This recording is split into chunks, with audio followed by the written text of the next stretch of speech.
Russian forces have made some significant gains outside of Avdiivka. Just what does it mean for the operational situation for the rest of the city? I'm Paul, U.S. Army combat veteran. It's December 1st, 2023. This is your daily Ukraine update. Let's get into it. Okay, first, taking a look at the control map, there's one significant change, right? And it's when we zoom in here outside of Avdiivka, looking at the town of Stepova. As we zoom in, you see here Stepova, you're looking at Russian forces kind of surging along this windbreak here to get into the town itself, at least on the outskirts of it. This is not insignificant, right? If indeed Russia is able to exploit this and take the remainder of the town here.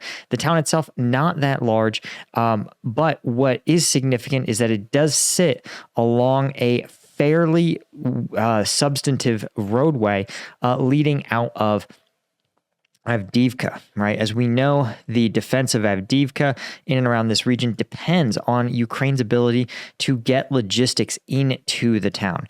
Now, obviously, you've got a number of roadways here that are marked running through Berdichi, Orlivka, even Tonenki, but there's likely even more informal roadways, dirt roads and the like, passing through these regions.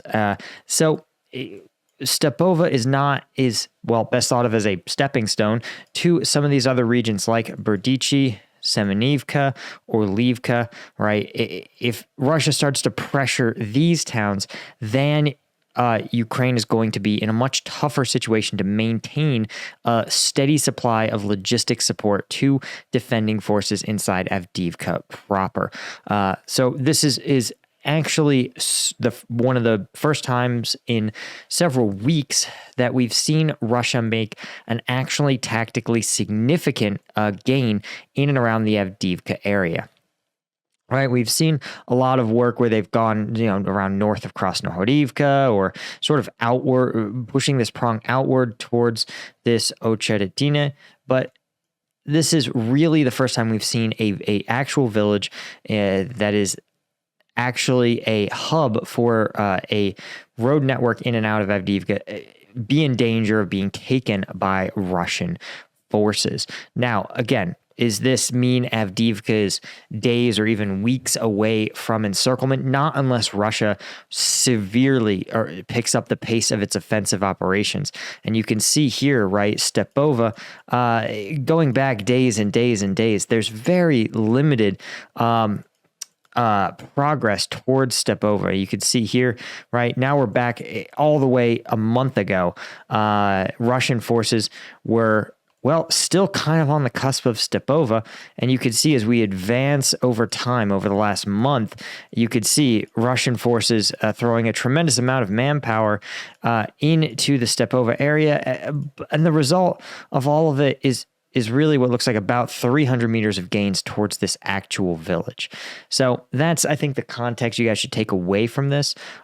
Looking over, of course, at this combat map here, you can see there hasn't really been any updates, just evidence of where Russia is launching many of its artillery strikes, to no one's surprise, concentrated in and around the Avdiivka region. What I find interesting, again, is you see Russia continuing to deploy its limited air assets to try to stop crossing efforts in and around Kherson, as well as drone strikes near Berslav, which all to me says that, again, Russia is relying on increasingly short-handed air assets to try to shore up the fact that there's just no more people, there's no more soldiers, there's no more formations that can be deployed to try to stabilize this Kherson situation. You could see here, right, there's some interesting, they're assessing that Pristyanivka, maybe a little bit more of Krinky is at least contested. But by most reports, this fighting has kind of stabilized, right? Russia may have a hard time getting significant combat formations to deploy and block Ukrainian efforts, but Ukraine in turn has a hard time. They can't construct a pontoon bridge, so they're limited in how they can cross troops and logistics to and from. And it's sort of like trying to put out a fire using a straw, right? There needs to be just better flow of men and material back and forth in order to break out of this amphibious assault.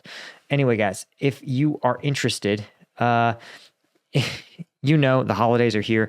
We all could use a little bit of a boost of energy. And energy drinks are often expensive. They're loaded with sugar. They're like $4 a pop. They taste gross. They're inconvenient. I have the solution to all of it. This is Strike Gum. It's a company that I own, a veteran-owned company. It's manufactured right here in the USA.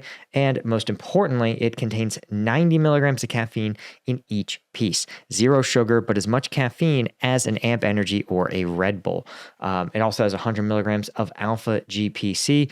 And best of all, 50% of the profits from this first production run, I'm donating to charities that support Ukrainian civilians who've been injured or displaced in the conflict. So if you're interested in getting the best energy drink alternative and helping Ukraine, you want to check us out at strikegum.com.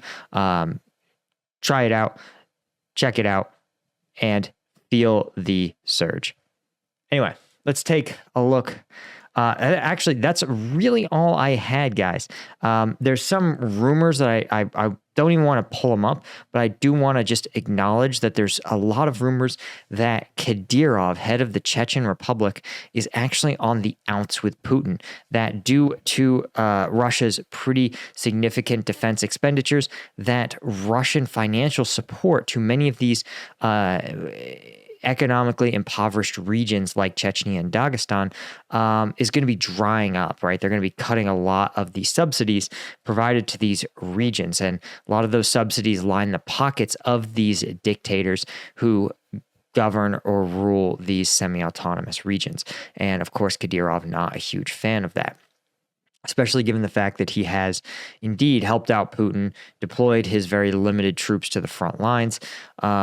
So we're going to see. Again, there's nothing like super verified about it, so I don't want to give it a ton of credence, but just know that this storyline is out there in the ether.